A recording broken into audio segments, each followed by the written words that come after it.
सर्वचैतन्यरूपां ताम् आद्यां विद्यां च धीमहि बुद्धिं या नः प्रचोदयात्।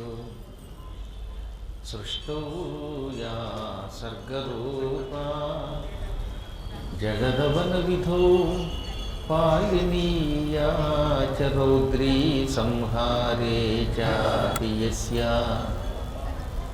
जगदिदमखिलं क्रीडनो या पराख्या पश्यन्ती मध्यमाथो तदनु भगवती वैखरी वर्णरूपा सास्मद्वाचं प्रसन्ना विधि हरि गिरिचाराधितालङ्करोतु।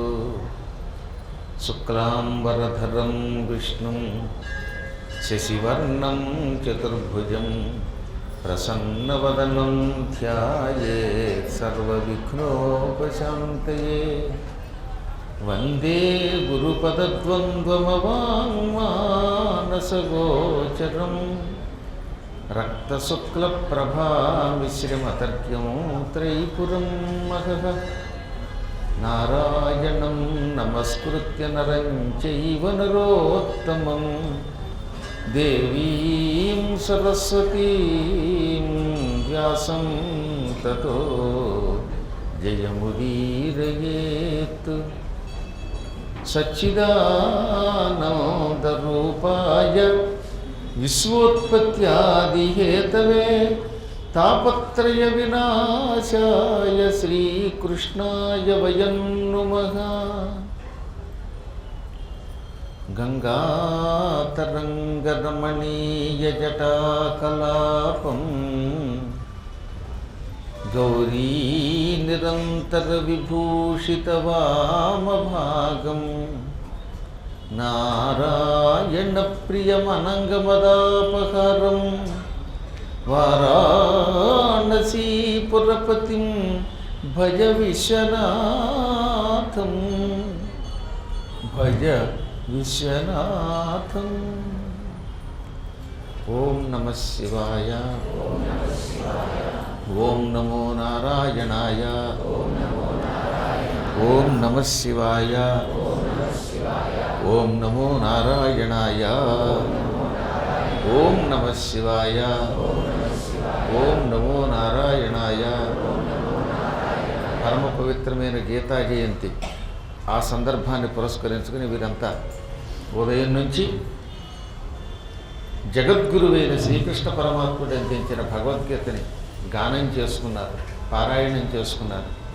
శ్రీకృష్ణ పరమ ఆత్ముని యొక్క దివ్య అనుగ్రహం లభించుగాక. శ్రీకృష్ణ పరమాత్మని అనుగ్రహం వస్తే జగద్గురు కటాక్షం వల్ల సకల సుఖాలు కలుగుతాయి. ఒకసారి చెప్పండి. వసుదేవసుతం దేవం కంసచాణూరమర్దనం దేవకీ పరమానందం కృష్ణం వందే జగద్గురుం. అందుకే ఇటు శ్రీకృష్ణుడిని అటు విశ్వనాథుని కూడా కూర్చోబెట్టి మహావైభవంగా పుష్ప పూజ, తులసీదళ పూజ కూడా చేశారు. వారణాసిలో త్రివిష్టపేశ్వరుడు అనే పేరుతో ఒక శివలింగం ఉన్నది. త్రివిష్టపము అనగా స్వర్గము. దేవతలంతా స్వర్గం నుంచి వచ్చి ఆ లింగాన్ని ప్రతిష్ఠించారు. పంచక్రోశల యాత్ర చేసేవాళ్ళు ముందుగా విశ్వనాథాలయంలో ఉన్న ఆ చుట్టుపక్కల ఉన్న లింగాలన్నిటినీ చూసుకుంటారు. అందులో ఒక లింగం ఈ త్రివిష్టపేశ్వర లింగం. ఈ లింగ ఆలయం పైభాగంలో గోపురంలో ఓ పౌరాల జంట మకాం పెట్టింది. సాధారణంగా ఆలయాలకి పైన ఉన్నటువంటి ఆ కప్పు మీద, ఇది బురుజు మీద పౌరాలు వచ్చి వాళ్ళను ఒక సంప్రదాయం. ఇంచుమించుగా మీరు ఎక్కడైనా చూడండి, గొళ్ళల్లో పైభాగంలో ఎక్కడ ఉంటాయి, గోపురాల మీద పౌరాలు ఉంటాయి. అలాగే ఒక ఆడపౌరం, ఒక మగ పౌరం రెండు కూడా పెళ్లి చేసుకుని మకాం పెట్టాయి. పక్షులు కూడా పెళ్ళిళ్ళు చేసుకుంటాయండి, వాటికి ఒక విధానం ఉన్నది. కాకపోతే మానవులకి జీలకర్ర బెల్లం నెత్తి మీద పెట్టడం, తాళి కట్టడం, దానికి ఒక వ్యవస్థ ఇవన్నీ ఉన్నాయి. పక్షులకి పెద్ద వ్యవస్థ లేదు, అవస్థ లేదు. ఎప్పుడు కావాలంటే ఎప్పుడు పెళ్లి చేసుకోవచ్చు, ఎప్పుడు కావాలంటే ఎప్పుడు విడిపోవచ్చు. అదొక విచిత్రమైన ధర్మం, అది పశుపక్ష్యాదుల ధర్మం. కాకపోతే ఈ జంట చాలా ఐకమత్యంతో కలిసి ఉండేదిట. మాట వరసకు కూడా భార్యాభర్తలు కొట్టుకోకుండా ఉండాలి అనే పురాణం ఎవరో చెప్పారు. అవి ఈ పౌరాలు ఉన్నాయి. అందుకని ఆడపౌరం రోజు భర్త పౌరానికి కాళ్ళకి దండం పెట్టేది. ఎలా దండం పెట్టేది? మనం అంటే చేతులతో పెట్టుకుంటాం కదా, ముక్కుతో పొడిచేది, అది దండం. అప్పుడు మగ పౌరం కూడా తన ముక్కుతో ఆడపౌరం కాళ్ళ మీద ఇలా ఒక పోటు పొడిచేది, అంటే నేను నీకు దండం పెడుతున్నానని. ఆ విధంగా భార్య భర్తకి, భర్త భార్యకి దండం పెట్టుకుని కలిసి ఉండేవారు. ఎక్కడైనా ఆహారం దొరికితే ఇద్దరు చెరిసగం పంచుకుని తినేవారు. కలియుగంలో అవడం వల్ల మొగుడో చోట భార్య చోట ఉంటున్నారు. భర్త గారి ఇడ్లీ భర్త గారిదే, భార్య ఇడ్లీ భార్య. కానీ పూర్వం ఇద్దరు కూడా పక్క పక్కన కూర్చొని ప్రేమగా ఒకళ్ళొకళ్ళు తినిపించుకునేవారు. ఏమిటో ఆ రోజులు బాగుండేవి. ఇప్పుడు అసలు ఎవరు ఏం తింటున్నారో తెలియదు. ఈ మధ్యకాలంలో కొంతమంది నా బుర్ర తింటున్నారు, ఇంట్లో టిఫిన్ దొరక్క. అంటే చెప్పిందే చెప్పడం. ఎన్ని చెప్పినా మళ్ళీ అంతా అయ్యాక ఇప్పుడండి అంటాడు వాడు. మరైతే అని ఒకళ్ళు. ఇంతే, ఆ మరైతే ఏమిటో తెలియదు. కానీ పూర్వకాలంలో ఈ పౌరులు కూడా ఐకమత్యంతో తెచ్చుకున్న ఆహారాన్ని పంచుకొని తినేది. ఒకరోజున ఈ రెండు గాలిగోపురం పైభాగంలో ఉండగా ఆ సమయంలో ఏం జరిగింది? భార్యామణి భర్తతోటి మనం ఎప్పుడు ఇక్కడే ఉంటున్నామండి, ఎప్పుడైనా అప్పుడప్పుడు బయటికి వెళ్ళొస్తే బాగుంటుంది అన్నదట. అయితే కాశీ విశ్వనాథుని దర్శనానికి పెడదాం, ఈ త్రివిష్టపేశ్వర లింగం దగ్గరే మనం మకాం పెట్టాం, ఇక్కడ నుంచి ఒక్కసారి విశ్వనాథ ఆలయానికి వెళ్ళి అక్కడ దర్శనం చేసుకుని మళ్ళీ మనం ఇక్కడికి వద్దామంది. ఆ రోజు కూడా ఏకాదశి.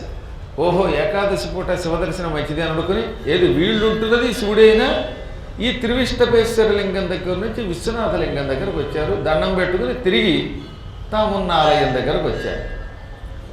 ఆ సమయంలో ఒక డ్యాగ్ వచ్చి వీటి గూట్లో దూరింది. పాపం ఆ గుడి పైన ఉన్నటువంటి కప్పులో ఈ రెండు కాపురం పెట్టే చాలా కాలం నుంచి ఉన్నాయి. వీటి పేరు మీదుగా రిజిస్ట్రేషన్ అయిపోయింది. పౌరాల రిజిస్ట్రార్ శాఖ ఒకటి ఉంది అక్కడ. మనుషులకు ఎలా అయితే registration office, sub registrar office, stamp డ్యూటీలు, మళ్ళీ రిజిస్ట్రేషన్ టైంలో మధ్యవర్తులకు లంచాలు ఇవ్వడాలు ఉన్నాయి. కానీ పౌరాలకి ఇబ్బంది లేదు. పౌరాలు 3 రోజులు కనుక ఒక గుట్లో పడుకుంటే ఆ కూడా ఆ పౌరాలు జంటది అని అక్కడ డిక్లరేషన్ అనమాట. అలాగే వీటి పేరు మీద అది రిజిస్ట్రేషన్ అయ్యింది. దానికి నెంబర్ కూడా కేటాయించారు, P3 అంటే పౌరాల జంట 3 బ్లాక్. ఆ బ్లాక్ ఈ జంటది.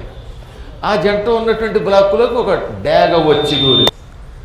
అంటే అప్పుడు కూడా కబ్జా చేయడం ఉందండి. మనం మనుషులు కట్టుకుని ఇళ్ళని అప్పుడప్పుడు రాజకీయ నాయకులు లాగేసుకోవట్లేదు వాళ్ళ పలుకుబడితోటి. అమ్మ బాబాయ్, బలం కలిగిన వాడిది రాజ్యం, పలుకుబడి కలిగిన వాడిది రాజ్యం అన్నట్టుగా ఉంది. ఈ డ్యాగను చూడగానే పౌరాల జంటకు వణుకు వచ్చింది. ఆడ పౌరానికి భయం వేసింది కానీ మగ పౌరానికి భయం వేయలేదండోయ్. ఆడపౌరం అంది, ఏమండి మనం ఎంతో కష్టపడి ఇల్లు కట్టుకున్నాం, ఇక్కడ ఉంటున్నాం, ఇంతలో ఈ డ్యాగ్ వచ్చి మన గూట్లో దూరింది, డ్యాగతో మనం యుద్ధం చేయలేం, పౌరాల పాలిటి భయంకర శత్రువు డ్యాగ. డ్యాగకి పౌరం కనపడింది, టక్కున పట్టుకుని ఈకలు పీకేసి తింటుంది. ఎందుకైనా మంచిది ఇల్లు విడిచిపెట్టి ఇంకెక్కడికైనా పోదామా అని. అప్పుడు మగ పౌరం ఉంది, ఇల్లు విడిచిపోవటమా, చచ్చినా విడిచిపెట్టద్దు, ఇల్లు మంది, మనం ఎంత కష్టపడి సర్వీసులో ఉన్నప్పుడు రూపాయి దాచుకుని ఇల్లు కట్టుకున్నాం, ఇప్పుడు ఇల్లు విడిచిపెడతామా? దానికి మనకి తేడా ఏమిటి? దానికి ముక్కుంది, మనకి ముక్కుంది, మనకి రెక్కలున్నాయి, దానికి రెక్కలున్నాయి, మనకి కాళ్ళు గోళ్ళు ఉన్నాయి, దానికి ఉన్నాయి అందుట. అంటే ఇది నవ్వి, ఏమంటే ముక్కున్న వాళ్ళంతా బలవంతులు కాదు, రెక్కలున్న వాళ్ళంతా బలవంతులు కాదు, నా మాట వినండి, ఎక్కడికైనా వెళ్ళిపోదామంటే చచ్చిన వాళ్ళని ఇక్కడే ఉంటాను. సరిగ్గా పౌరం వచ్చేసింది, తన గూటి దగ్గరికి చేరింది. ఆడపౌరం కూడా భర్తను విడిచిపెట్టకుండా గూటి దగ్గరికి చేరింది. అప్పటిదాకా కాసు కూర్చుని ఉన్న డేగ 2 కాళ్ళతో దాన్ని గట్టిగా పట్టేసింది. ఒక కాలుతో మగ పౌరాన్ని, ఒక కాలితో ఆడపౌరాన్ని పట్టింది. పట్టుకుని రివ్వున ఎగిరిపోయింది పైకి. అప్పుడు అర్థమైన మగ పౌరానికి, మనకి రెక్కలున్నాయి, దానికి రెక్కలున్నాయి, మనకి ముక్కు ఉంది, దానికి ముక్కు ఉంది అనుకున్నాం. ఓయ్ బాబోయ్, దీనికి ఉన్న బలం మనకు లేదు, మనం గింజుకుంటున్నా కదలలేకపోతున్నాం, 2 కాళ్ళతోటి మనల్ని గట్టిగా పట్టింది ఇది అని కీచ్ కీచ్ అని అరవడం మొదలెట్టింది. ఈ డేగలు ఏం చేస్తాయంటే పౌరాన్ని గాళ్లతో పట్టుకుని ఆకాశంలో చాలా దూరం తీసుకుపోయి ఎగరలేనంత ఎత్తుకు తీసుకెళ్ళాక అప్పుడు అటు ఇటు తల్లకిందులుగా తిరుగుతాయి. తల్లకిందులుగా తిరిగితే ఈ పక్షులకి కళ్ళు తిరుగుతాయి. అప్పుడు తీసుకుపోయి ఎక్కడో చోట నొక్కు నొక్కి ఈకలు పీకి పొడుచుకు తినేస్తుంది. ఇంకా 5-10 నిమిషాలు కనుక ఈ డేగ కాళ్ళల్లో ఈ పౌరములు అలాగే ఉంటే చచ్చేవే. ఆ సమయంలో ఆడపౌరం, నేను రోజు శివుణ్ణి పూజిస్తున్నాను, శివుడు ఎక్కడుంటే అక్కడ ధర్మం ఉంటుంది, ధర్మో జయతి అన్నది. అలా అనే సమయంలో ఏం జరిగిందిట, ఈ ఆడపౌరానికి ఒక ఆలోచన వచ్చింది. శివుణ్ణి తలుచుకుంది, ధర్మో జయతి అంది. అలా చేయగానే మంచి ఆలోచన వచ్చింది. బావా అంటే మొగుడిని అనమాట. ఎవరి అదృష్టం వాళ్ళది కదా. బావను పెళ్లి చేసుకుంటే బావా అంటారు, మావయ్యని పెళ్లి చేసుకుంటే మావయ్య అనొచ్చు. మీ అదృష్టం అంటే పెళ్లి చేసుకోవడానికి బట్టి ఆధారపడి ఉంది. బాబా బాబా నాకు ఇప్పుడు ఒక ఆలోచన వచ్చింది. ఈ దిక్కుమాలిన డేగ 2 కాళ్ళతో మనం పట్టుకుంది, మన ముక్కులు బలంగానే ఉంటాయి కదా, దీని గోళ్ల మీద ముక్కులతో ఇద్దరం ఒకేసారి ఎడాపెడా కసాపెసా పొడి చేద్దాం, మేకు దిగ్గొట్టినట్టుగా ముక్కు దిగ్గొట్టు, నువ్వు కుడికాలు నేను ఎడంకాలు అందిట. ఓహ్ భలే సమాధానం చెప్పావు మరదలా అని వెంటనే బావగారు కుడికాలని పొడిచాడు. అదే సమయంలో ఎడమకాలని ఇది పొడిచింది. 2 సార్లు కస్సును పడవడంతో జివ్వున ఆ గోరు పగిలి, ఆ కాలు పగిలి, వేలు రక్తం బయటకు వచ్చింది. అది అనుకోలేదు, అనుకుని ఉంటే వేరే రకంగా ఉండేది. హఠాత్తు పరిణామం ఇది. హఠాత్తుగా ఒక పోటు పడవడంతో బాబోయ్ అని వదిలింది. వదలడంతో ఇవి ఎగిరిపోయాయి. ఎగిరి ఈ కింద నుంచి వెనక నుంచి చెరోపోటు పొడిచాయి. ఈ సమయంలో ఏమైపోయింది, ఆ దెబ్బకి దాని ఏ కోటి దెబ్బతింది, తల్లకిందులుగా డేగ పడిపోయింది. ఈ 2 దప్పించుకుపోయి క్షణకాలంలో ఈశ్వరానుగ్రహం వల్ల వీటి ముక్కుకి బలం రావడం, ఊహ రావడం, ఊహతో కాళ్ళని పడవడంతో సస్తుంది అనుకున్నటువంటి పౌరం బతికింది.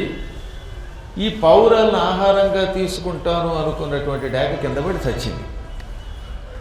అప్పుడు ఈ 2 పరుగు పరుగున శివుడికి ఒక దండం పెట్టి, ఇంకెక్కడ ఉండకూడదు మనం, ఎందుకనంటే ఈ డేగ చచ్చింది కానీ ఈ డేగకు బంధువులు ఉన్నాయి. ఈ డేగలు ఎటువంటివి అంటే ఒకేసారి 10-12 కానుకలుగా అనేటటువంటి ఒక ప్రత్యేకమైనటువంటి జాతి ఒకటి ఉందిలేండి. వాళ్ళ పనికి పిల్లల కండమే, ఇంకా నో ఆపరేషన్స్, అదో దరిద్రం. అలాంటి జాతికి చెందినవి ఈ డేగలు. దీని బంధువులు మన మీద పెడితే ప్రమాదం, మనం ఇక్కడ ఉండకూడదు అనుకుని శివుడికి ఒక దండం పెట్టి సరయూ నదికి వెళ్ళిపోయారు.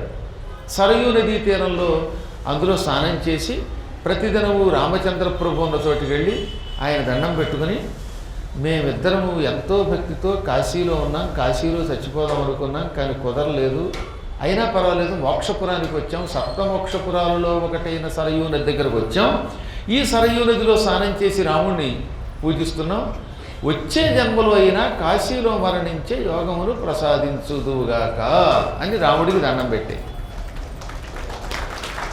అక్కడ కొంతకాలం జీవించాక కాలప్రభావం ఎవరికైనా తప్పదు కనుక ఆ 2 శరీరాన్ని విడిచిపెట్టేసాయి. చచ్చిన తర్వాత మగ పౌరం విద్యాధరుడిగా పుట్టాడు, ఆడపౌరం రత్నావళి అనే పేరుతో నాగకంజకగా పుట్టింది. ఇద్దరు కాశీ చేరారు. పూర్వజన్మ సుకృతం వల్ల వీళ్ళకి పూర్వజన్మ జ్ఞానం ఉన్నది. ఓహో పూర్వజన్మలో నా బావవి నువ్వు అనగానే నువ్వు నా మరదలవి అన్నాడు ఈయన. ఈ ఇద్దరికి పూర్వజన్మ స్మృతి ఉండడం వల్ల మళ్ళీ ఈ జన్మలో పెళ్లి చేసుకున్నారు. వాళ్ళిద్దరూ చాలా కాలం కాశీలో త్రివిష్టపేశ్వరుణ్ణి సేవించి తరించారు. ఇప్పటికి కూడా త్రివిష్టపేశ్వరుడి దర్శనానికి వెళ్ళిన వాళ్ళకి ఒకవైపున విద్యాధరుడు, మరో పక్కన నాగకన్య కనపడతారు. చావడానికి సిద్ధంగా ఉన్న పౌరములనే రక్షించినటువంటి వాడు త్రివిష్టపేశ్వరుడు. ఆయన దగ్గరికి వెడితే భయంకర రోగాల నుంచి విముక్తి కలుగుతుంది, సకల శుభాలు కలుగుతాయి. అందువల్ల జీవితంలో ఒకసారైనా కాశీ వెళ్ళిన వాళ్ళు త్రివిష్టపేశ్వరుణ్ణి చూడాలి. ఇదంతా కుమారస్వామి అగస్త్యునికి లోపాముద్రకి చెబుతున్నాడు. పురాణం రాసిన వారెవరు? వ్యాసుడు. అది మనం మర్చిపోకూడదు. ఒకసారి వేదవ్యాస మహర్షి తీర్థయాత్రలు చేస్తూ చేస్తూ ప్రపంచమంతా తిరిగాడు.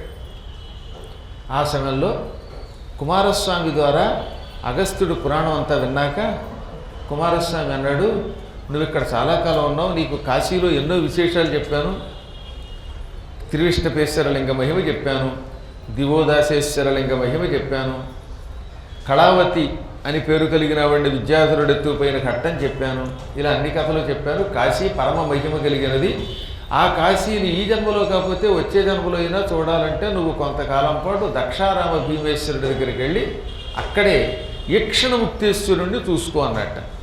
అందుకని అగస్త్యుడు కుమారస్వామి దగ్గర సెలవు తీసుకుని లోపాముద్రతో కలిసి ముందుగా దక్షారామం వచ్చాడు. భీమేశ్వరుణ్ణి చూచాడు, మాణిక్యాంబని చూచాడు. ఆ తర్వాత అక్కడి నుంచి తుల్యభాగా నదీ తీరానికి వెళ్ళాడు. ఇప్పుడు ఆ ప్రాంతాన్ని సంపర అంటారు. పూర్వకాలంలో సాంపరాయణము అనేవారు. అక్కడ ఈక్షణముక్తేశ్వరుడు అనే పేరుతో శివుడు ఉన్నాడు. అనగా చూచినంత మాత్రం చేతనే ముక్తినిస్తాడు ఆయన. అంటే ఆయన్ని మనం చూసినా, మనం ఆయన్ని చూసినా ఆ జన్మలోనే వాడికి ముక్తి వస్తుంది. ఉదాహరణకి ఇప్పుడు నేను శివుణ్ణి, మీరు భక్తులు, మీరు నన్ను చూచారు. ఇప్పుడు నేను మిమ్మల్ని చూశాను. నేను మిమ్మల్ని చూడడం వల్ల, మీరు నన్ను చూడడం వల్ల ఈ జన్మలోనే ముక్తి వస్తుంది. అనగా వచ్చే జన్మలో కాశీలో మరణించే యోగం వస్తుంది. అంత దివ్యశక్తి కలిగిన వాడు ఈక్షణముక్తేశ్వరుడు. ఇప్పుడు ఆ ఊరిని ఏమంటాం? సంపర. కాకినాడకి దగ్గరలో పెదపూడి అనే గ్రామానికి దగ్గరలో ఉంటుందన్నమాట. అక్కడ కూడా నేను వెళ్ళి నేను పురాణం చెప్పొచ్చాను. నేను తిరగని ఊరు లేదుగా, ఒక్క స్వర్గానికి ఇంకా వెళ్ళలేదు. చాలా గొప్ప ఊరు. అక్కడ గోదావరి తుల్యభాగా అనే పేరుతో ప్రవహిస్తుంది. గోదావరి యొక్క పాయని తుల్యభాగా అంటారు. ఆ తుల్యభాగా తీరంలో అగస్త్యుడు లోపాముద్రతో పాటు మకాం పెట్టాడు. కాశీకి దూరం అయిపోయాననే బాధతో, ఆ బాధతో అందులో స్నానం చేసి ప్రతిదినము చెంబు నీళ్లు పట్టుకెళ్ళి శివుడి మీద పోసి అభిషేకించేవాడు. అక్కడ వీరభద్రుడు ఉన్నాడు. అక్కడ మంచి తామర పువ్వుల కొలను ఉంటుంది. ఆ కొలను దగ్గర కూర్చుని రోజు శివభజన చేసేవాడు ఆయన. ఇంతలో ఒక రోజున తీర్థయాత్రలు చేస్తూ చేస్తూ వేదవ్యాసుడు అక్కడికి వచ్చాడు. ఒక్కడు కాదు, 10,000 మంది శిష్యులతో వచ్చేటేకంగా. సాధారణంగా తీర్థయాత్రలకు వెళ్ళేవాళ్ళు ఒంటరిగానే పెడతారు, లేదా నా బొట్టువాడు పెడితే ఓ 300 మంది నుంచి 500 మంది వస్తారు. అంతకంటే ఎక్కువ వస్తే కష్టం, ఆర్గనైజేషన్ కష్టం. మన వాళ్ళు చేతులు ఎత్తేస్తున్నారు కదా, గురువుగారు మీకు పుణ్యం ఉంటుంది, ద్వారకలో బంగారం సింహాసనం మీద ఊరేగిస్తున్నప్పుడు 300 దాటకుండా చూడండి, ఆ తర్వాత మీరు రికమెండ్ చెయ్యొద్దండి అంటున్నారు. ఎందుకంటే మకాం చూడలేక. భోజనం పెడతారు కానీ మకాములు చూడలేరు. ఎందుకంటే వచ్చినవాడు వచ్చినట్టుగా తినగా ఉండడుగా. వచ్చేదాకా ఒక రకంగా ఉంటాడు, వచ్చేదాకా దాసాంజనేయ, వచ్చాక వీరాంజనేయ. కాబట్టి కలియుగములు గట్టిగా 300 మందికి ఆర్గనైజేషన్ చేయటమే కష్టమే. అటువంటిది ఆ రోజుల్లో కాలినడకన తీర్థయాత్రలకు వెడుతున్న రోజుల్లో 10,000 మందితో తీర్థయాత్ర చేశాడు వ్యాసుడు ఏకంగా. ఎంత గొప్పవాడో ఆలోచించండి. అసలు నాకు అనుమానం ఏంటంటే, ఏం గురువుగారు మా ఇద్దరిని అయోధ్య తీసుకెళ్ళరా అని ఎవరన్నా మెసేజ్ పెడితే తీసుకెళ్తాను, నాతో కాలినడకన రా అనాలి. దెబ్బ పడి జీవితంలో నా వెంటాడు. ఎవడైనా ఈసారి నాకు మెసేజ్ కనుక పెట్టాడా అంటే నాకంటే మా పీఠానికి కాలినడకను తీసుకెడతాను, ఇక అప్పుడు వదిలిపోతుంది. కాబట్టి ఇక మీద ఎవరైనా సరే మీ అంతటా మీరు ఆర్గనైజర్స్తో రాకుండా నా ప్రాణం తీస్తే ఇక మనం బయలుదేరదాం. నేను నడుస్తానండి, నేను ఎన్నాళ్ళైనా నడుస్తాను, నాకేం బెంగలేదు, సంవత్సరమైనా నడుస్తాను. అందువల్ల సృష్టి చాలా విచిత్రమైనది. యాత్రకు వెళ్ళాలంటే ఉన్న బాధలు అన్నీ ఇన్ని కావు. మన అదృష్టం బాగుండి ఈ గురువు గారికి దొరికిన మంచి శిష్యులు అవటం వల్ల సంతోష్ అయితేనే భాస్కర్ అయితేనే వీళ్ళు బాగా ఆర్గనైజ్ చేస్తున్నారు. కాకపోతే ఒక పరిమితం ఉంటుంది. వ్యాసుడికి పరిమితి లేదు కనుక 10,000 మందితో వెళ్ళాడు. ఆయన దక్షారామ భీమేశ్వరుడిని చూసిన తర్వాత ఈక్షణముక్తేశ్వరుడి దగ్గరికి వెళ్ళాడు. వెళ్ళగానే అగస్త్యుడు స్వాగతం చెప్పి, మహాత్మా, ఎంత అదృష్టం ఈరోజు నేను చేసుకున్నానో, నేను ఎంతో పుణ్యం చేసుకున్నాను, నా పూర్వజన్మ సుకృత పరిపాకం వల్ల నీలాంటి మహానుభావుడిని, వేదవ్యాసుడిని, 18 పురాణాలు రచించినటువంటి వాడిని చూచాను. అసలు నీ దర్శనమే గొప్ప. అంటే నువ్వు తీర్థయాత్రలు చేస్తూ ఎంతమంది శిష్యుల్ని వెంట పెట్టుకుని నా ఆశ్రమానికి రావడం నా అదృష్టం అని ఆయనకి స్వాగతం చెప్పి శివదర్శనం చేయించి, ఆ తర్వాత అక్కడ మంచి తామర పువ్వుల కొలను ఉంటుందో పద్మాకరం, పడమర దిక్కులో ఉంటుందన్నమాట ఈక్షణ ముక్తేశ్వరుడికి. ఆ పడమర దిక్కు దగ్గర ఉన్నటువంటి చెరువు దగ్గర గట్టు మీద శిష్యులతో ఆయన కూర్చోబెట్టి తాను కూర్చున్నాడు. అగస్త్యుడికి ఎదురుగుండా కూర్చున్నాడన్న పేరే కానీ వ్యాసుడి ముఖంలో కళాకాంతులు లేవు. ఆయన ఏమిటో తెలియని బెంగతో ఉన్నాడు. ఆయన బాగున్నావా అంటే అంటాడు. ముభావంగా ఉన్నాడు. ఒక్కొక్కప్పుడు తెలిసిపోతుందండి. మన ఇంటికి ఎవడన్నా వచ్చినప్పుడు వాడితో మాట్లాడుతూ ఉంటాం, మనం వాట్సాప్ చూసుకుంటూ ఉంటాం. అంటే వాడితో మాట్లాడటం మనకి ఇష్టం లేదని అర్థం, లేదా ఏదో ఆఫీస్ వర్క్లో ఉన్నామని అర్థం. అందుకని వెంటనే అగస్త్యుడు అన్నాడు, నీ ముఖంలో రంగు తగ్గిపోయింది, అంటే నీ ముఖం పాలిపోయింది, నీలో ఏదో బెంగ కనపడుతున్నది. కారణమేమిటి? 18 పురాణములు రచించిన పుణ్యాత్ముడివి, వేదములు విభజించిన వాడివి, అటువంటి నీవు చిన్నబోయి ఉన్నావు.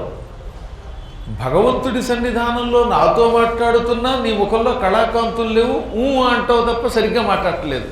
కారణమేమిటి? పైగా నువ్వు కాశీ నుంచి ఇక్కడికి వచ్చానంటున్నావు. ఎవడైనా కాశీకి వెళ్ళాక తనంత తాను కాశీ విడిచిపెడతాడా? గృహస్థాశ్రమంలో ఉన్నవాళ్ళు అయితే ఇంటికి వెళ్ళిపోతారు. వాళ్ళకు ఉద్యోగాలు ఉంటాయి, పొలాలు ఉంటాయి, వ్యవసాయాలు ఉంటాయి, ఇళ్ళు ఉంటాయి, ఏదో కుటుంబ భారం ఉంటుంది కనుక ఎప్పుడు యాత్ర అయిపోతే అప్పుడు తిరిగి ఇంటికి వెళ్ళిపోతారు. కానీ నువ్వు యోగివి, ఋషివి, ఈ శిష్యులు మీరు అంతా బ్రహ్మచారులు. బ్రహ్మచారులు కాశీ వెళ్ళాక అది వదిలి ఇంకో చోటకి వెళ్ళరు కదా. నువ్వెందుకు వచ్చావు? ఏదో జరిగింది కాశీలో. అక్కడ లోలార్కుడని ఉంటాడు. ఆయన చాలా గొప్పవాడు. నిన్నే చెప్పాను కదా మీకు, సూర్యుడు 12 రూపాలతో వెలిశాడని. అందులో ఒక సూర్యుడి రూపం లోలార్కుడు, అంటే కాశీ మీద వ్యామోహంతో ఉన్నవాడు అని అర్థం. ఆయన ఇప్పుడు ఎక్కడుంటాడు? కాశీలోనే ఉంటాడు. అన్నపూర్ణాలయానికి దగ్గరలోనే ఉన్నాడు ఆయన. లోలార్కునకు నీకు లోలోన ఏమేమి బోటు పుట్టదు గదా, మాట మాట వెనకయ్య శ్రీడుంఠి విఘ్నేశ్వర స్వామి ధిక్కరింపడు గదా, తెగువ నిన్ను ఆ కొన్న నిన్ను మధ్యాహ్న కాలంబున అరయకుండదు గదా, అన్నపూర్ణ నెపమేమియును లేక నీ ఎడాటమ్మున పాటి తప్పడు కదా భైరవుండు. ఎట్టు వాసితి మిన్నేటి ఇసుక తిప్ప, ఎట్టు వాసితి వాస్థలం వేణుగ్రోసులు, ఎట్టు వాసితి అవిముక్త హట్ట భూమి, ఎట్టు వాసితి విశ్వేసు ఇందుధరుని. సూర్యభగవానుడికి నీకు మాట పుట్టిందా? తగదా పడ్డవా? కాశీ వెళ్ళిన వాళ్ళు కొంతమంది తెలియక సూర్యుడికి దండం పెట్టక సూర్యుడితో తగాదా పడి కాశీని వదిలి వెళ్ళిపోతారు. నీవేమైనా పొరపాటున సూర్యుడితో యుద్ధం చేశావా? కానీ నువ్వు ఉత్తముడివి, అలా చెయ్యవే. లేక విశ్వేశ్వరుడితో తగాదా పడ్డావా? అలా చెయ్యవే. డుంటి విఘ్నేశ్వరుడు, ఆయనకి వెనకపోటు ఉంటాడు కనుక వెనకయ్య అంటారు. ఆ గోడకి సరిగ్గా వెనక భాగంలో ఉంటాడట, అందుకని వెనక ఉన్న స్వామిని వెనకయ్య అంటారు. ఆయన దండం పెట్టకపోవటం వల్ల, గరికతో పూజించకపోవటం వల్ల నిన్నేం అనలేదు కదా. విఘ్నేశ్వరుడు ధిక్కరించాడా? కాలభైరవుడు పొమ్మన్నాడా? ఆకలితో ఉన్న నీకు మధ్యాహ్నం పూట అన్నపూర్ణాదేవి అన్నం పెట్టలేదా? ఇవేమి జరగవు కాశీలో, కానీ పొరపాటు జరిగాయా? పరమ పవిత్రమైన కాశీ, అవిముక్త హట్టభూమి, దాన్ని ఎలా విడిచిపెట్టావు? విశ్వేశ్వరుణ్ణి, ఇందుధరుణ్ణి, చంద్రశేఖరుణ్ణి ఎలా విడిచిపెట్టావు? పంచక్రోశులతో కూడిన కాశీ కంటే దివ్యక్షేత్రం లేదే, అటువంటి దివ్యక్షేత్రాన్ని ఏ కారణం చేత విడిచిపెట్టావు? నేను ఒకప్పుడు కాశీలో ఉండేవాడిని.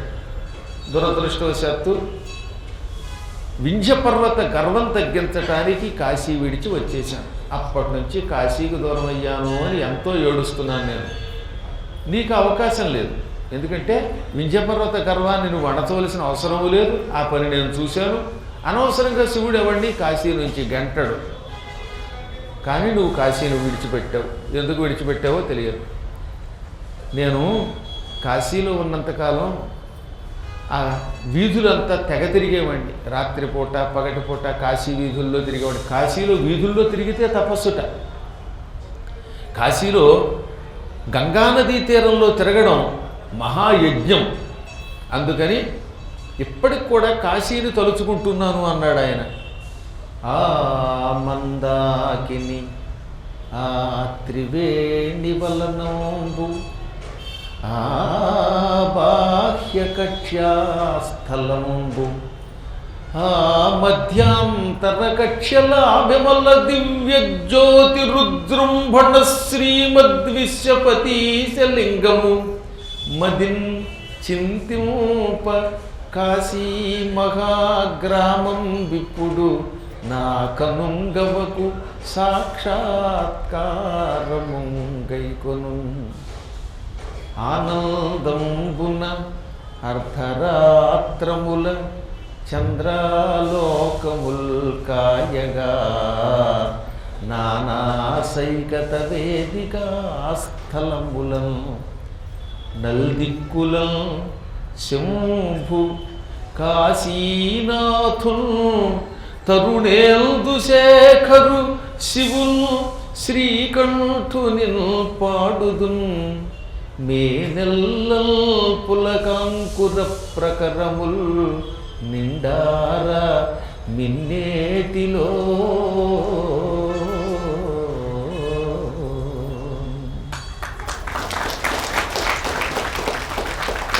కాశీ అనగానే ముందుగా గుర్తుకొచ్చేది గంగ.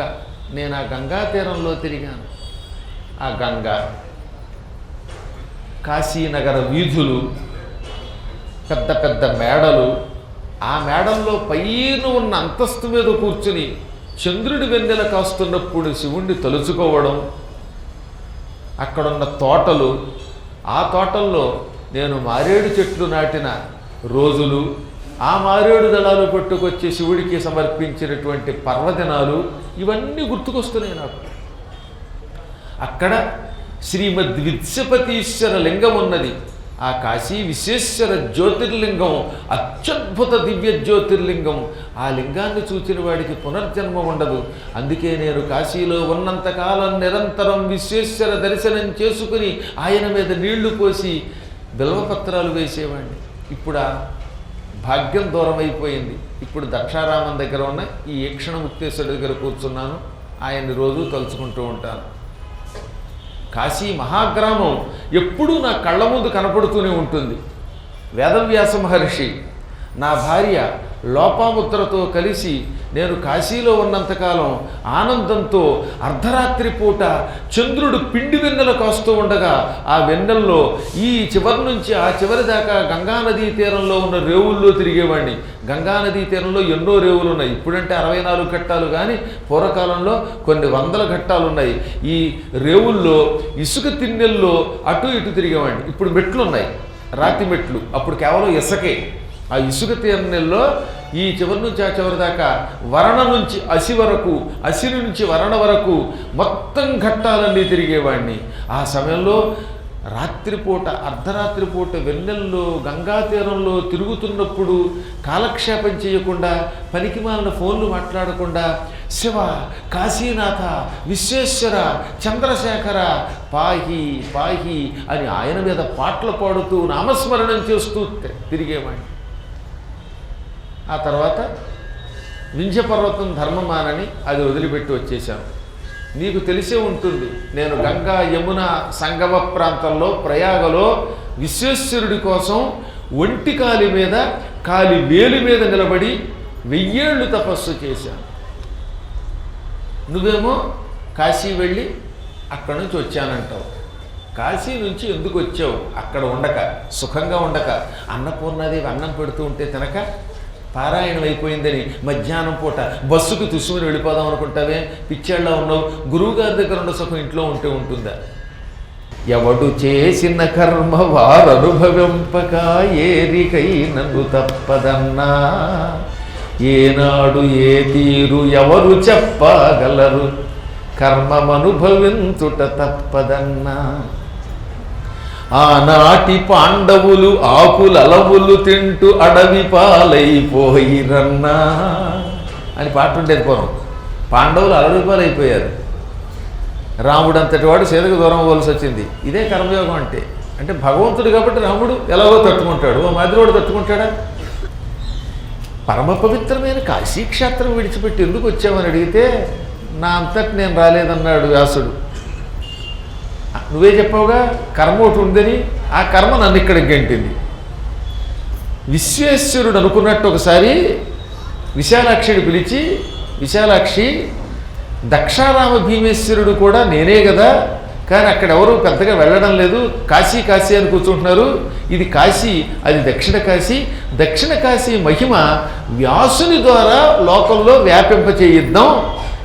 కానీ ఆ కాశీ మహిమని, దక్షిణ కాశీ మహిమని లోకంలో వ్యాపింపచేయాలంటే వ్యాసుడిని పరీక్షిస్తాను.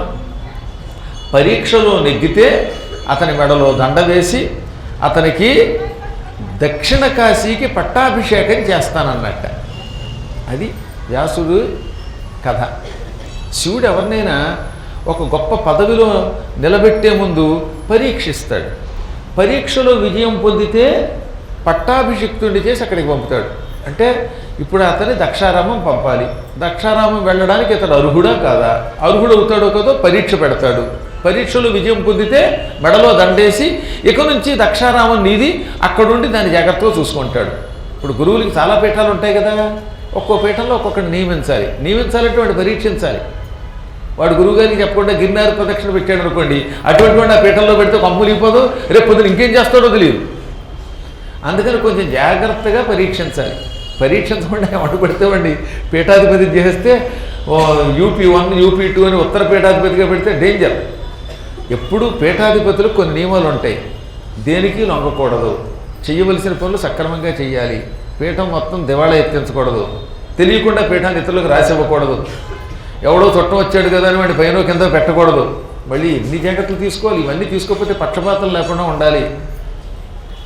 అవి వ్యాసుల్లో ఉంటాయి అనుకుని వ్యాసుడిని దక్షారామానికి పంపేటప్పుడు జాగ్రత్తగా పరీక్షిద్దాం అనుకున్నాడు. అది వ్యాసుడికి తెలియదు. శివుడు పరీక్షించాలనుకుంటే పరీక్షలో ఎక్కడా తేలికదుగా. అందుకని వ్యాసుడు ఏం చేశాట, తీర్థయాత్రకి 10,000 మంది శిష్యులతో తిరుగుతూ కాశీ వచ్చాడు. శివుడు ఇతన్ని పరీక్షించాలనుకున్నాడు కదా, ఇతన్ని దక్షారామానికి పంపడానికి. అందుకని ఈయన అక్కడికి వచ్చిన దగ్గర నుంచి అక్కడ ఆయనకి భోజనం దొరకలేదు. శివుడు ఎవరినైనా పరీక్షించాలనుకుంటే ముందు భోజనం పెట్టాడు. కానీ అప్పుడు గనక శివ, నేను నిన్ను నమ్ముకున్నాను, నిన్ను నమ్ముకున్న వాడికి అన్నపూర్ణ అన్నం పెడుతుందిట అని గట్టిగా అనుకుంటే మాత్రం 2వ రోజుకు భోజనం దొరుకుతుందండోయ్. కానీ ఈ పిచ్చాడు అక్కడికి వెళ్ళినప్పుడు అప్పుడప్పుడు ఎంత గొప్పవాడైనా శివుని తలుచుకోరు. కర్మగాలేదు, ఇక్కడికి వచ్చాం, మా నరకం నరకం నరకం అంటాడు. ఇది స్వర్గాన్ని, కాశీ నరకం ఏంటండి? మాకు తిండి దొరకలేదు, మాకు మాగాయ దొరకలేదు, ఇది ఉన్న మాగాయ ఇవి అనుకుంటాడు. అప్పుడు తగులుతాయి దెబ్బలు. పోనీ ఈ విషయం అందరికీ చెప్పినవాడు ఎవరు అనుకుంటున్నారు? కాశీ పెడితే శివుడు పరీక్షిస్తాడు, అన్నం దొరకకపోతే అన్నపూర్ణని విశాలాక్షిని విశ్వనాథుడిని తలుచుకోవాలి అని అందరికీ చెప్పినవాడు ఎవరు? వ్యాసుడు. ఆయన ఆ విషయం మర్చిపోయాడు. చూసారా, శకుని చెప్పే బల్లి కుడితిలో పడిందిట. అందరికీ జ్యోతిష్యం చెబుతూ ఉంటారు కొంతమంది. ఈ మధ్యన ఒకడు ఉన్నాడు ఇంత లావుగా, వాడిని ఎగ్గుతాడు వీడిని ఎగ్గుతాడు అంటాడు, మాంసం తినొచ్చు అంటాడు, అదేదో తాగొచ్చు అంటాడు. డామ్మని వాడి కొంపలో వాడే కొల్లేరైపోయాడు, వాడిదే తెలియదు, వాడి ఎత్తి మీద దూలం పడింది ఈ మధ్యన. కాబట్టి అందరికీ జాతకం చెప్పేవాడికి వాడి జాతకం వాడికే తెలియదు. దొంగలు ఎక్కువైపోయారు, గుర్తుపెట్టుకోండి. అంత తేలికేం కాదు జాతకం చెప్పడం అంటే. మీరు మోసపోకండి. మీ జాతకం అంతా నా అరిచేతిలో ఉంది చూపించేస్తానని డబ్బులు లాగిపాడు చేసేటటువంటి దుర్మార్గుల యొక్క మోసాల్లో పడితే సర్వనాశనం అయిపోతారు. జ్యోతిషం చాలా గొప్పది, ఎంతో బతిమాలితే కానీ ఎవడికి పడితే వాడికి జాతకం చెప్పడం ఉండదు. అలా చెప్పి మోసం చేసేటటువంటి వాళ్ళు కలియుగంలో ఎక్కువైపోతారు. దానివల్ల ధర్మం దెబ్బతింటుందని మన పురాణాల్లో చెప్పారు. మహాత్ములు ఉన్నారు, వాళ్ళు మీ అంతటి మీరు అడిగితే అప్పుడు చెబుతారు, డబ్బు కోసం చెప్పరు, కక్కుర్తి కోసం చెప్పరు. సరే చెప్పారు కదా, కాలప్రభావం. వ్యాసుడు కాశీ వెళ్ళినవాడు జాగ్రత్తగా ఉండండి అని చెప్పినవాడు తీరా కాశీ వెడితే ఆయనకే పరీక్ష ఎదురయ్యింది. ఒకరోజు కాదు, 7 రోజుల పాటు ఆయనకి తిండి దొరకలేదట. 7 అహోరాత్రములు ఆయనకి తిండి దొరకలేదు. ఇంకా అదృష్టం ఆ రోజుల్లో కాబట్టి కాఫీ పిచ్చలేదు కాబట్టి బతికాడు. ఇప్పటి వాడైతే ఎగిరిపోతాడు. మన వాళ్ళకి వెళ్ళగానే ముందు కాఫీ పడాలి, అయ్యాక మైసూరు బజ్జీ, ఇడ్లీ, పూరీ, కూర పడాలి. ఈ గందరగోళాలు లేవు ఆ రోజుల్లో. కేవలం మధ్యాహ్నం ఒంటిపూట ఒక్కసారే భోజనం చేసేవారు. అటువంటి వ్యాసునికి 7 అహోరాత్రములు తిండి దొరకలేదు. ఆయనే చెప్పాడు, ఏమి శకునమున చొచ్చితివో మన్మదధమను వీడహోరాత్రంబుల్ మేమేడు నాళ్లదనుకను స్వామి ఉపవాసముండి జడిసితిమి మదిల్. ఏ శకునంలో వెళ్ళామో తెలియదు, ఎవడెదురొచ్చాడో తెలియదు, ఏ తల్లి ఎదురొచ్చిందో, ఏ ఒంటి బ్రాహ్మడు ఎదురొచ్చాడో, ఏమిటో ఏం కర్మమో తెలియదు. ఆయనంతటి వాడు ఏమి శకునమునో తొచ్చితివో అన్నాడు అనమాట. ఎవడెదురొచ్చాడో తెలియదు, మా శకునం ఏమిటో తెలియదు. తీరా కాశీ వెళ్ళాక 7 పగళ్ళు 7 రాత్రులు అన్నం దొరక్క అల్లాడిపోయాం. ఒక్క చపాతీ కూడా పెట్టలేదు ఎవడు.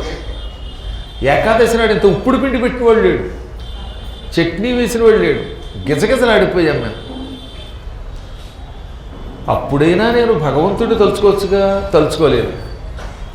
అన్నం పెట్టట్లేదని కాశీ మీద నాకు కోపం వచ్చింది.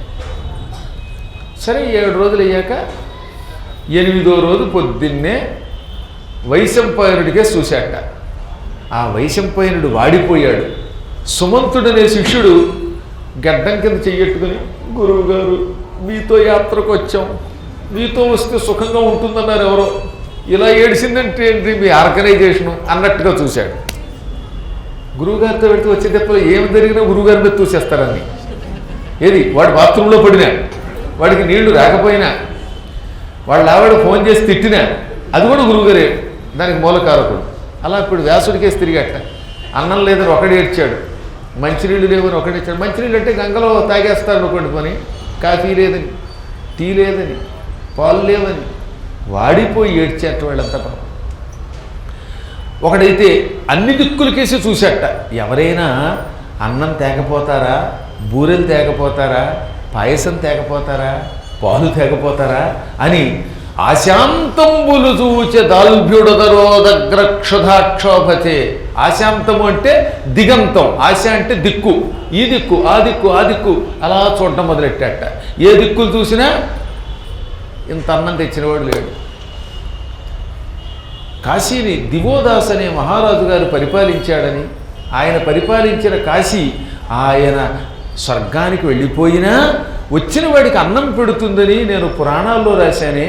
కానీ అదేం కర్మ, ఆ విశ్వేశ్వరుడి యొక్క కృప వల్ల ఇక్కడ తిండి లేకపోయింది అన్నట్ట వ్యాసుడు. అక్కడ శ్రీ విశ్వేశ్వర దేవదేవుని కృపాశ్రీచే దివోదాసు బాహావిశ్రాంత బలంబు చేత ధవళన్యాయ ప్రజావృద్ధి నొప్పై విశ్రామము కలిగి సుస్థిరతరంబయ్యుండి భాషల్లగా ఈ వారాణసిలోన భిక్షకరవయ్యంచూడు మీ కుంభజ. దివోదాస్ అని ఆయన ఈ భూమిని పరిపాలించాడు. ఆ తర్వాత కొడుక్కి పట్టాభిషేకం చేసి కైలాసానికి వెళ్ళిపోయాడు. నిన్నే వచ్చిందిగా కదా. ఆయన వెళ్ళిపోతూ ఉంటే శివుడు ఏమన్నాడు, నువ్వు దివోదాసేశ్వర లింగాన్ని ప్రతిష్ఠించావు, ఆ లింగ దర్శనం చేసుకున్న వాళ్ళకి ఇక్కడికి వచ్చిన తర్వాత తిండికి లోటు ఉండదు, బట్టకు లోటు ఉండదని వరం ఇచ్చాడు. ఇప్పుడు ఇక్కడికి వచ్చాం, ఇక్కడ తిండి లేదు కాబట్టి శివుడు ఇచ్చిన వరం తప్పిందా, ఏమిటి ఈ కర్మ అనుకున్నాడు. సరే ఏమైతే ఇది అయ్యింది. ఈ రోజైనా మనకి ఇంత అన్నం దొరకకపోతుందా? దొరకకపోతే అప్పుడు ఈ కాశీ సంగతి ఏమిటో చూసేస్తాను, ఈ కాశీ వ్యవహారం ఏమిటో చూస్తాను అని భావించి ఆయన శిష్యులతో కలిసి ఉదయమే 8వ దినము ఉదయమే హాయిగా గంగా స్నానం చేశాడు. ఆ తర్వాత ఏమన్నాడు, మనం 10,000 మందిమి అందరం ఒకే వీధికి వెడితే జనం హడిలిపోయి భిక్ష వెయ్యరు, ఎందుకంటే ఒకేసారి 10,000 మంది వచ్చి భోజనం ఉంటే హడిలిపోతారు కదా. అందుకని ఓ 1000 మంది ఒక వీధి, ఒక 1000 మంది ఒక వీధికి, ఓ 100 మంది ఒక వీధికి, ఇలా పెడదాం. ఈ కాశీలో ఎన్ని వీధులు లేవు, ఏ వీధికి పెడితే ఏదో ఒక వీధిలో అన్నం పెట్టకపోతారా, నేను కూడా కొంతమందిని వెంట పెట్టుకుని ఒక వీధికి పెడతాను అన్నాడు ఆయన. ఇలా కొంతమంది జట్లుగా భిక్షాపాత్ర పుచ్చుకొని వీధుల్లో భిక్షగా బయలుదేరారు. ఆ రోజుల్లో రాతి చెప్ప అని ఉంటుంది, రాతి చెప్ప. ఆ చెప్పలో అన్నం పచ్చళ్ళు వేయించుకుని తెచ్చుకునేవారు అన్నమాట. ఈ చెప్పలు వచ్చుకుని అంతాను తలో చెప్ప పుచ్చుకొని తల్లి భిక్ష, తండ్రి భిక్ష అని ఇంటికి వెళ్ళారు. వ్యాసుడు అంతటి వాడి కర్మ కాకపోతే ఇళ్ళకి వెడితే కొన్ని చోట్లట ఇచ్చట కుక్కగలదు అని బోర్డు, ఇంకో చోట ఏమాయి తలుపులు వేసుంటే తలుపు బాది భిక్ష అడుగుతావా, తలుపులు పగిలితే నీ బాబు ఇస్తాడా అందుకే ఒక ఆవిడ, తలుపులు పగిలితే నీ వీపు పగులుతుంది అందుకే. ఇదే పరీక్ష అంటారు. కాలం కలిసి రాకపోతే పరీక్షలు ఇలా ఉంటాయి. దేవకార్యంబునేడనే తెరవయోర్తు, ఒక ఆవిడ ఉంది, ఇవాళ మా ఇంట్లో దేవకార్యం ఉన్నది అంటే పితృదేవతలకి తద్దినం పెడుతున్నాం, తద్దినం రోజు భిక్షేస్తామా హో అందుకే. ద్వాకవాటంబు తెరవదు వనితయోర్తు, ఒక ఇంటికి తలుపులు వేసున్నాయి కదా అని ఈయన తలుపు మీద కొట్టాట లోపల నుంచి. తలుపులు కొడుతున్నావు జాగ్రత్త తలుపులు పగులుతాయి అని తలుపు తీయలేదట. ద్వాకవాటము అంటే ద్వారములకు సంబంధించిన తలుపులు తెరవదు వనితయోర్తు, ఒక ఆవిడ తలుపు తీయలేదు, తిట్టింది పైగా. మరొక ఆవిడ ఏమంది, మా ఇంటికి ముష్టి వాళ్ళు రావడం నాకు ఇష్టం ఉండదు, పళ్ళు పీకుతాం ఎవరైనా తలుపు తెడితే అంది ఒక ఆవిడ. మా ఇంట్లో ఇవాళ ఉపవాసం ఏకాదశి అండి అంది ఒక ఆవిడ. ఆ రోజు ద్వాదశి అయినా ఏకాదశి అందుకే. ఇలా ఏ ఇంటి దగ్గరికి వెళ్తే ఇంట్లో చీ పో అంటున్నారట. బా రామరామ, ఇది చదివినప్పుడు నాకే మనసులో జాలి వస్తుంది. పురాణం చెప్పే పండితుడు తనంత తాను మన ఇంటికి వస్తానంటే మా ఇంటికి రావద్దు అని అన్నారంటే అవతల వాళ్ళు ఎంత దురదృష్టవంతులు. కానీ ఇది భక్తుల మాటలు కావు, శివుడి పరీక్ష. శివుడే వాళ్ళల్లో దూరి చెప్పిస్తున్నాడు, ఇతనికి తిండి లేకుండా చేస్తే ఇతను సహనంతో ఉంటాడా లేదా, సహనంతో ఉంటే దక్షారామం పంపుతాను, లేదా ఇతన్ని తగిన విధంగా శిక్షిస్తాను అనుకున్నాడు. మోక్షం ఇచ్చే ముందు పరమాత్మ ఇలా పరీక్షిస్తాడని గుర్తుపెట్టుకోండి. ఒకడికి ముక్తి ఇవ్వాలంటే పరీక్షిస్తాడు, ఆయన బాగా పరీక్షిస్తాడు. బంగారం ఉంగరం అవ్వాలంటే ఏం చేయాలి, బంగారాన్ని ముందు కరగబెడతారు, బాగా కొలిమిలో మరగబెట్టి కరగబెడతారు. ఆ తర్వాత సుత్తితో పటా పటా పటా పటా కొడితే అప్పుడు ఫింగర్కి ఉంగరమో, మెడలో గొలుసో, లేకపోతే నడువుకు వడ్డాణమో, కాలికి గడ్డ పెండేరమో, చేతికి గాజో అవుతుంది. అవునా, అది దృష్టిలో పెట్టుకోవాలి. సరే ఇప్పుడు ఏమైంది, ఈ 8వ రోజు కూడా అవమానాలే. అప్పుడు ఆయన బాధపడిపోయాడు. కనీసం నాకు పెట్టకపోతే నా శిష్యులకైనా తిండి పెట్టకపోతారా అనుకుని అందరం మధ్యాహ్నం పూట 12 గంటలకు ఒకసారి కలుసుకుందామని చెప్పాడు ఆయన. ఆ 12 గంటల వేళ కాశీనగరంలో అన్ని వీధులు కలిసి ఒక జంక్షన్ ఉంది, కూడలి. ఆ కూడలి దగ్గరకు వచ్చాడు.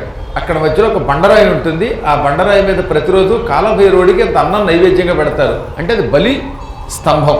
ఆ స్తంభం దగ్గరకు వచ్చాడు. అప్పటికే శిష్యులంతా వచ్చి పడ్డారు. అందరి ముఖాలు పీక్కుపోయి ఉన్నాయి. గురువు గారు లాస్ట్ అండ్ ఫైనల్గా మీ మీదే ఆశ పెట్టుకున్నాం, మీరేమన్నా తిండి తెచ్చారా అన్నట్టుగా అందరూ గురువుగారు బొచ్చెలోకి చూశారు. అని చూడటం మొదలెట్టారు. అప్పుడు అర్థమైపోయింది గురువుగారికి, వీళ్ళంతా నాకు వచ్చిన సన్మానములు వీళ్ళకి వచ్చినట్టున్నాయి, సత్కారాలు బాగా చేసినట్టున్నారు ఊళ్ళో వాళ్ళు. అంటే ఎక్కడికి వెళ్ళినా తిండి లేదు పొమ్మన్నారని అర్థమైపోయింది.